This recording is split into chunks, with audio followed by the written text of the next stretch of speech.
नमस्कार, मी रेखा पीस रेकीतर्फे सगळ्यांचे स्वागत. आधीच्या व्हिडिओमध्ये मी तुम्हाला सांगितले की पंचकोश कुठले कुठले आणि त्याद्वारे ह्या रेकीचा त्याच्याशी असलेला संबंध, आणि त्याचबरोबर मी भ्रमाचा व्हिडिओ टाकला आहे. नक्कीच तुम्हाला माझे व्हिडिओ आवडत असतील. आजच्या व्हिडिओमध्ये आज आपण बघूया की शरीरातला पहिला कोश अन्नमय कोश, त्याबद्दल आपण अधिक माहिती घेऊया. नुसत्या डोळ्यांनी आपल्याला ज्या आजूबाजूला सजीव सृष्टी दिसते, सजीव किंवा आपलं हे शरीर दिसतं, तो आहे आपला अन्नमय कोश. अन्नमय कोशाद्वारे आपले हे शरीर तयार झालेले आहे.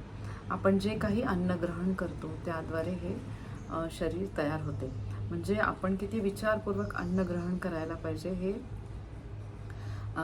याद्वारे आपल्याला कळते.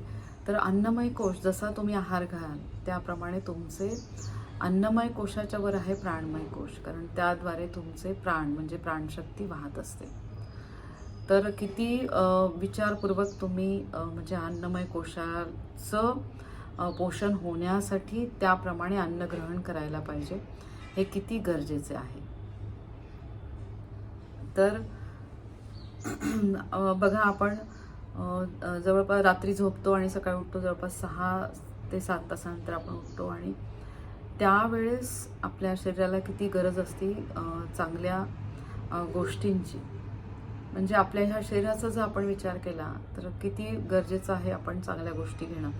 आणि तो जो 6-7 तासाचा गॅप असतो, त्याच्यानंतर जेव्हा तुम्ही छान चांगले कुठलेही म्हणजे चांगले भाज्यांचे रस, कोथिंबिरीचा, पुदिन्याचा किंवा वेगवेगळ्या शेवग्याच्या पानांचा, जेव्हा असे चांगले रस तुम्ही तुमच्या शरीराला देता, किंवा फळांचे रस असू शकतात, मग त्याच्यामध्ये गाजर काकडीच असू शकतो, बीट, हे रस जेव्हा तुम्ही करता तेव्हा त्याप्रमाणे बघा किती लगेचच ते सगळे तुमचं अग्नितत्व छान व्हायला लागतं.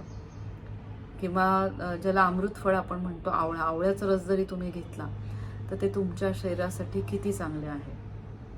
की हे शरीर आपले किती महत्त्वाचे आहे, आपले सगळे पंचतत्व किती महत्त्वाचे आहे. अग्नितत्व ज्याच्याशी तुमचा संबंध आहे अन्नमय कोशाशी. तर अग्नितत्व म्हणजे थोडक्यात सूर्यतत्व, म्हणजे सूर्यतत्व आणि मग सूर्यदेवतेशी संबंधित. आणि सूर्यतत्वाला जर आपण चांगलं ठेवलं तर तुम्हाला कुठलेही आजार सहसा होत नाही.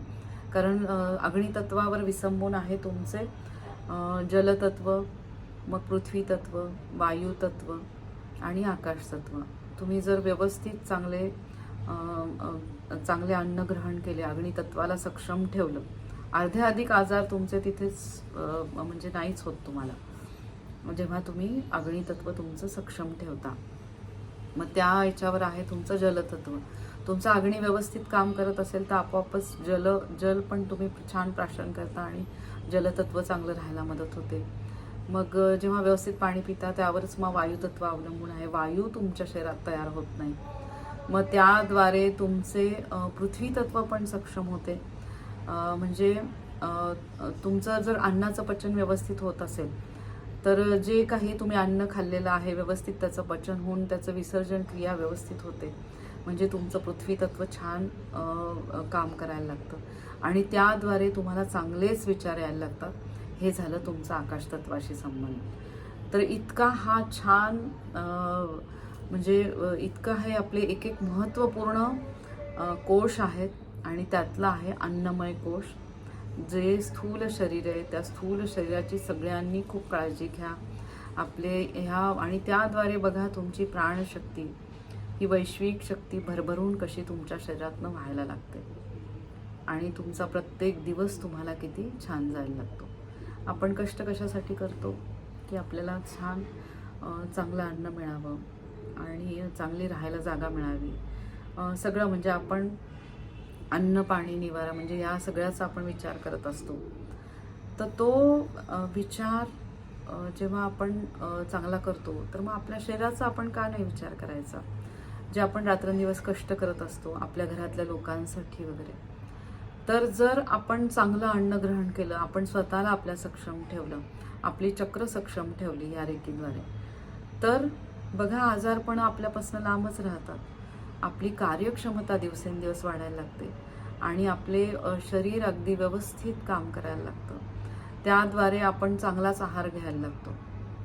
आणि नक्की सगळ्यांनी आपल्या शरीराला खूप महत्त्व द्या. जेव्हा आपलं सक्षम शरीर आहे त्याद्वारे पंचतत्व छान काम करायला लागतात.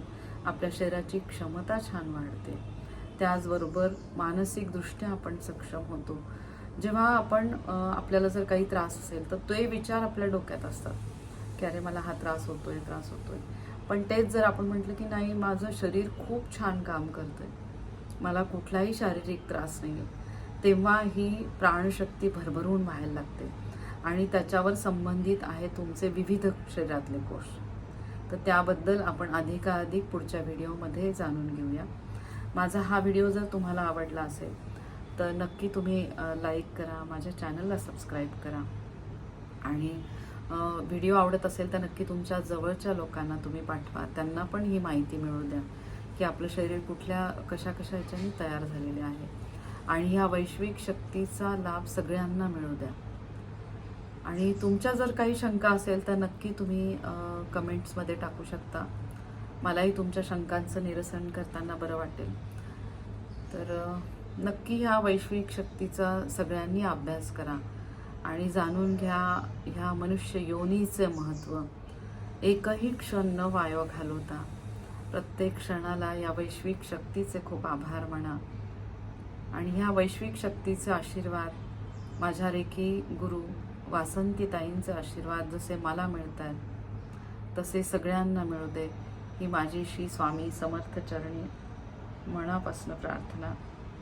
श्री दत्तगुरु माऊलींच्या कृपेमुळे या मार्गात मी आलेली आहे आणि गेल्या 24 वर्षापासून मी ध्यास घेतला आहे ह्या वैश्विक शक्तीचा. घराघरामध्ये ही वैश्विक शक्ती सगळ्यांपर्यंत पोहोचू दे. आत्तापर्यंत मी 28 रेकी मास्टर तयार केलेले आहेत आणि प्रत्येक घरामध्ये एक रेकी मास्टर व्हावा ही माझी मनापासून इच्छा आहे.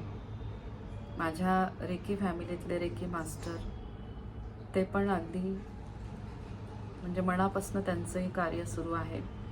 कोणाचं सामाजिक कार्य सुरू आहे. वैश्विक शक्तीचं पण सगळेजण बऱ्याच जणांना रेकीची दीक्षा देत आहेत. त्या सगळ्यांना या वैश्विक शक्तीचा आशीर्वाद मिळत आहेत.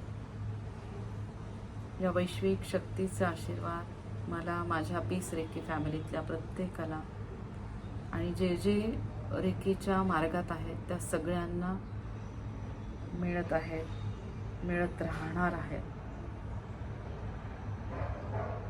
प्रत्येकाने ध्यास घ्या या वैश्विक शक्तीचा.